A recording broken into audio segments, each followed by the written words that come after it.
Okay, here's our mise en place for our tomato sauce. This is going to be a homemade Italian recipe that has been passed down through my husband's family. So I do have this down to a science, so let's hope that I can demonstrate it verbally.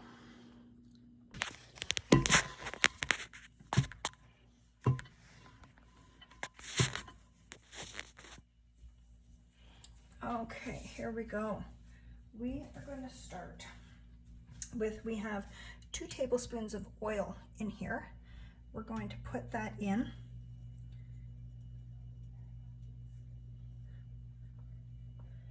And we're going to heat up the pan because we're going to saute our vegetables.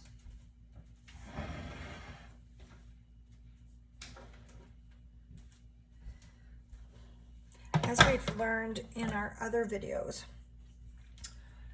the mise en place is essential to cooking most recipes so that we can stay organized and keep everything flowing well. So we do have this on medium to high heat right now. We're just letting this warm up a little bit more. And we are going to start with our onions. We do have 2 medium-sized onions that are chopped and pre-ready to go.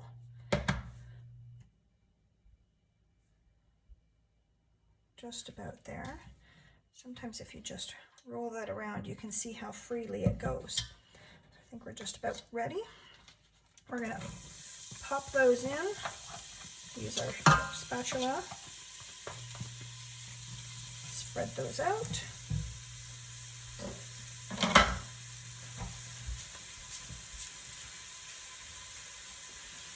And we want to cook these just until they're just about translucent, because we do want these to soften up for the rest of the recipe. And depending on how you like your sauce, whether you like some chunky vegetables in there or whether you like them finely done, I've actually done it a couple different ways. So I guess it sometimes depends on the mood, if you want to have a thicker sauce, but you can essentially add as much as you want to whatever size. Like I said, this is a family recipe that we do have written out as well, and we're checking it off as we go.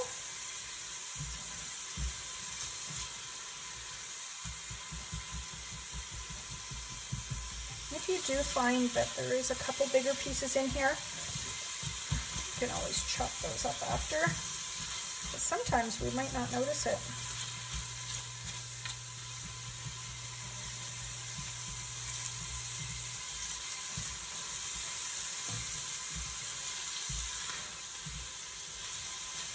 Alright, those are starting to change up nicely. Okay, we're going to add our celery. We've got 2 stalks of celery here. Perfect. Those are in. We're going to add those, and we're going to add the garlic as well. We've got 4 cloves of garlic. We know that Italians love their garlic, for sure. But we don't want to burn the garlic either. So sometimes I like to just keep it on top of everything else cooking, especially when you've got it on medium to high heat. Just gonna let that sit. Probably just like 3 minutes worth.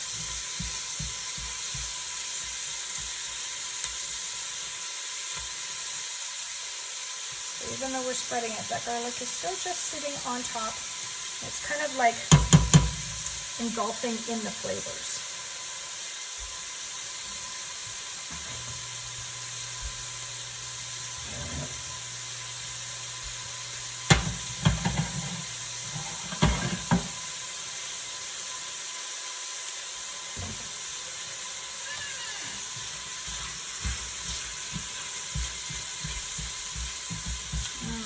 Now we're starting to smell the aroma.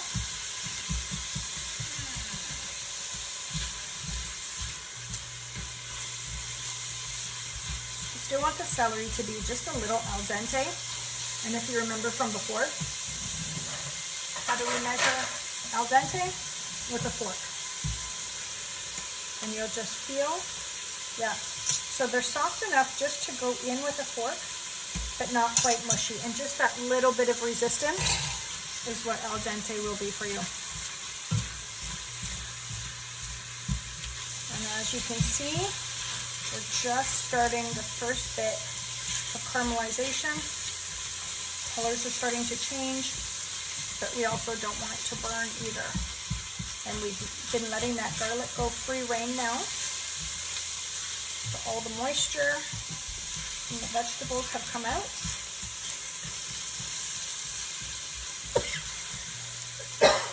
Oh, dear me.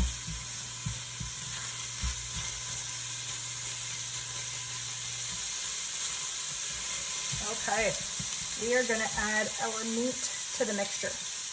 Now this is one large package from the grocery store of beef and pork mixed. So the grocery store does have these options to have the combination of ground meat together. So this has been pre-cooked as per the recipe. So we have cooked it in a pan in its own juices, so not with any extra oil. So we are going to add this. We have strained it and drained it. And we just want to cook it a little bit more with the vegetables, just to take in some of that flavor. I know it doesn't look like much just yet, but just you wait. This is so good with flavor.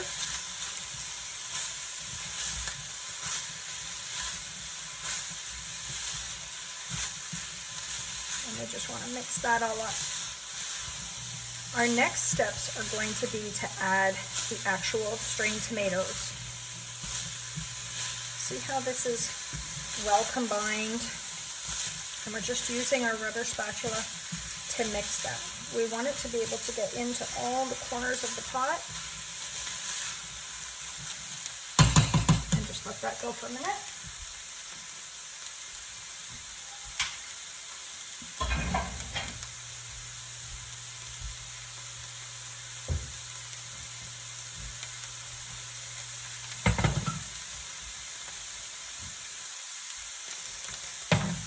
So our next step, we do have 3 jars of strained tomatoes that need to go in. And once we feel like this is combined well, we're just going to open and pour. So we want to make sure that we're using everything. So what I'm actually going to do is I'm going to put the lid back on and we're going to tip it upside down and let it drain while we're adding everything else.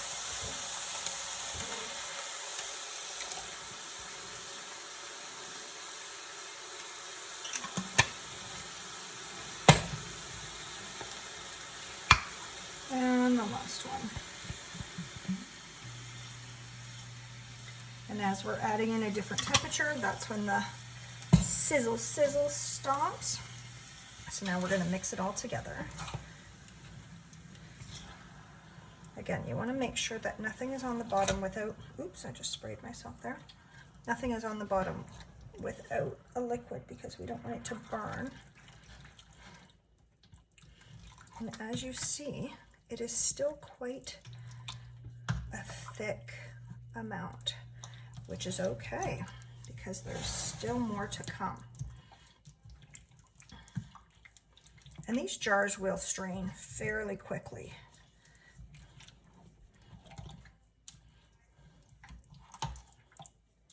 We do make this sauce on a regular basis, as you can freeze it, and it's great to have it as one-person portions. Okay. So now our next part is we have 1.5 cups of water to 1 small can of tomato paste. And this recipe calls to have it mixed together Oh, we're going to turn that down. We don't want it to boil so quickly.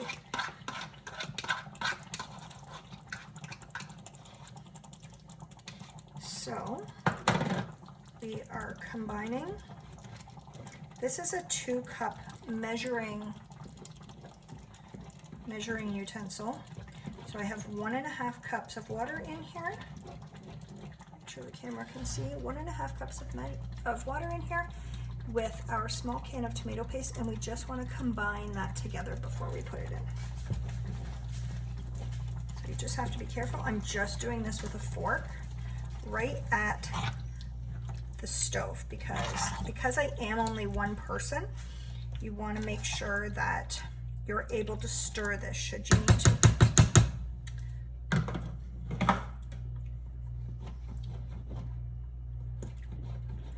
When we have students in the class, we would have multiple people doing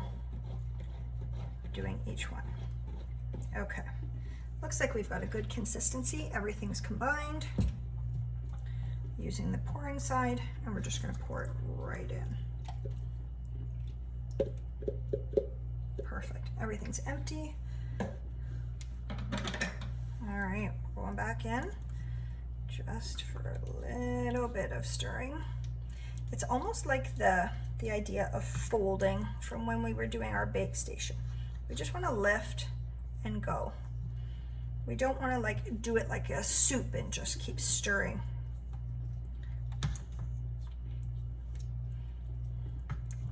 Okay, and it looks like our jars are ready to be complete. There was actually quite a bit left in there, so we don't want to waste that either, because it looks like that would accumulate up to about a full cup. Like, look how much was sitting in the bottom. We don't want to waste that. Perfect.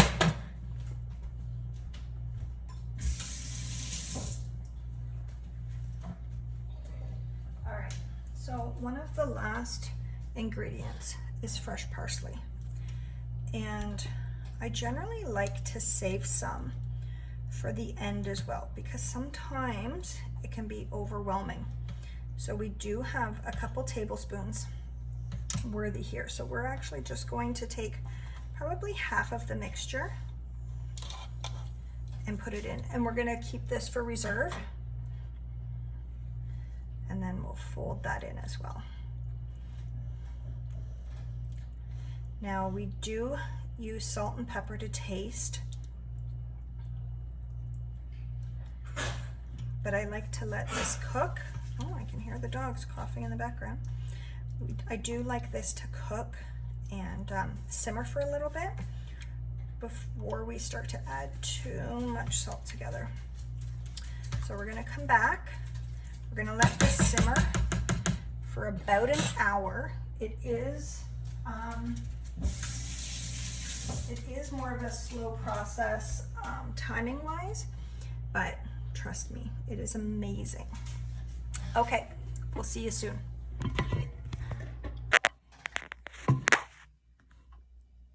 Okay, we are back. So we've been letting this simmer. Now, as per the recipe, this can cook for approximately 20 minutes because everything is sauteed and the beef and pork mixture is pre-cooked already. You don't have to let it simmer as long. I personally just like to let it simmer for an hour. Okay, we're gonna give this a little taste test. So you always wanna have a fresh spoon. So good.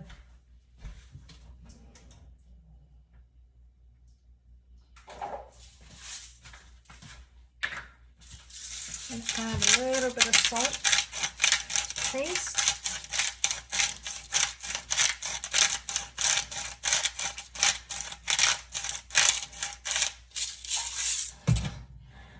Give that a good stir.